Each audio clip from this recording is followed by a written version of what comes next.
ఈ రోజులలోదేనండి. కొంతమంది వెళ్ళి ఒక ప్రాంతంలో సువార్త చేస్తున్నప్పుడు వచ్చేస్తారు, దుమ్మిగా వచ్చేస్తుంది, వీల్లేదు అని అరుస్తారు, కేకలు వేస్తారు. ఎందుకు కేకలు వేస్తున్నారే? సువార్త ఏంటి ఆటంకం?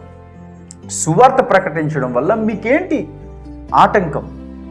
సువార్త ప్రకటిస్తే ఎవరైనా చెడిపోతారా? సువార్త ప్రకటిస్తే ఎవరైనా పాడైపోతారా?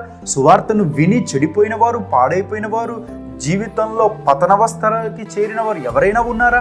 ఉంటే చూపించండి. కొంతమందికి ఏంటో ఈ బైబిల్ అంటే గిట్టదు, యేసు పేరంటే గిట్టదు. అందుకని కొంతమంది అంటారు, ఆ బైబిల్ అన్నా, ఆ మతం అన్నా మాకు గిట్టదండి అని అంటారు. ఎందుకు గిట్టదు? ఎందుకు మీకు బైబిల్ అంటే ఇష్టం లేదు? ఎందుకు యేసు బోధలు అంటే ఇష్టం లేదు? కారణం చెప్పండి. మీ ఒక్క కారణమైనా చెప్పండి.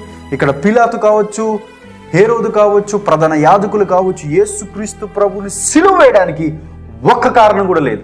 ఈనాడు యేసుక్రీస్తు